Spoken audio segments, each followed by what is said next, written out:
Here's a question for you. What do you think about your coworkers? What about your peers? What about your boss?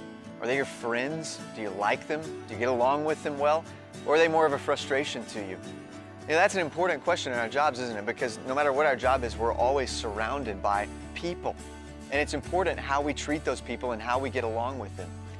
As Christians, we understand that seeing our jobs in the light of the gospel affects our relationships with the people around us. See, if you think of your job as an idol, if it's the main thing that you're pursuing in your life, if it's the main center of your worship, then you'll see the people around you as just obstacles to your own pursuit of success.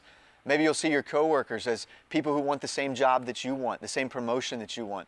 Maybe you'll even look at your boss and say, I want her job, or you'll look at your employees as people who are just not working hard enough to make you look good. On the other hand, if you're idle in your work, if you're missing out on seeing God's purposes for you in the job, then you'll see your coworkers and your boss, maybe even your employees, as just kind of sounding boards for your complaints, rather than as people who are made in the image of God and who God intends for you to love, just as you love yourself. So how should we, if our lives are driven by the gospel, if we see our jobs in light of the gospel, how should we treat the people around us? How should we treat our coworkers? How should we treat our bosses? How should we treat those whom we employ ourselves? Let me give you some advice on how maybe this idea of seeing your job in the light of the gospel should play out in your relationships with other people. For one thing, we as gospel workers ought to be happy to submit to authority. Authority is something that has a bad rap in our society. It's not something we like to think about, and it's certainly not something that we like to submit to. And yet, if we understand ourselves as workers for the King, then we understand ourselves also as people who should submit happily to authority, not bucket when it is good for us. Another way that the gospel affects our relationships with other people is that it ought to make us people who are not marked by complaint. I'm sure you'd agree with me that in most workplaces, complaints are just sort of the coin of the realm.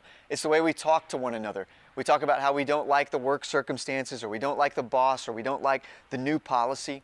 What would it be like if you were a person, because of the power of the gospel in your life, who was simply not marked by complaint?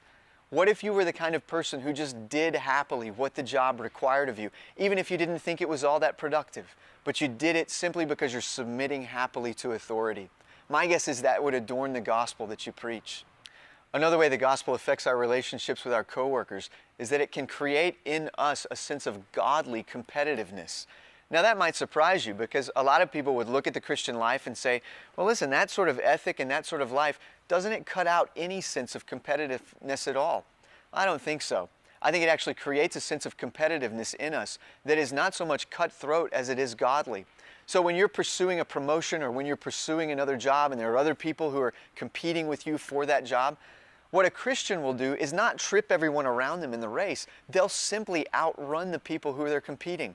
They're not trying to beat down the other people by stopping them from doing well. In fact, they're doing so well themselves that they're encouraging the ones around them to compete and to work hard themselves. So the gospel creates a sense of godly competitiveness in us.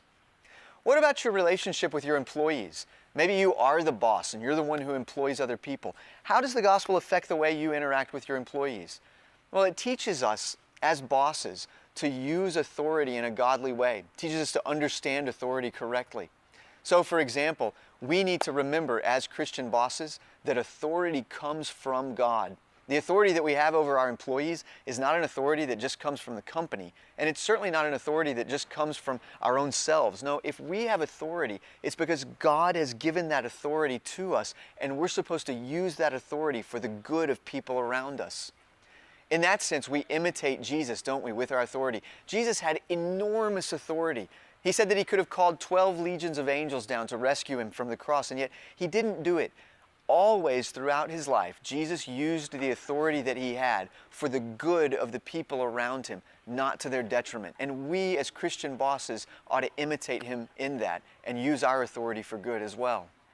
In short, our use of authority over our employees ought to be gospel motivated and grace empowered. Not one of us is going to be able to use authority rightly by our own power. It's only going to be when we understand how God himself uses his authority, and when he gives us, by his grace, the power to use authority in the same way so that others around us might be blessed. That's how we ought to use our authority as Christian bosses. As you go through this session, think about some practical ways that the gospel affects your relationships with people you work with. How does the gospel affect the way you interact with coworkers? How does it affect the way you interact with your employees? How does it affect the way you interact with your boss? Think about the way the gospel encourages you to care about those people, not just as fellow cogs in a machine, but as people who are created in the image of God and who need to know Jesus themselves. How does the gospel affect your relationships at work? That's the question we're going to talk about today.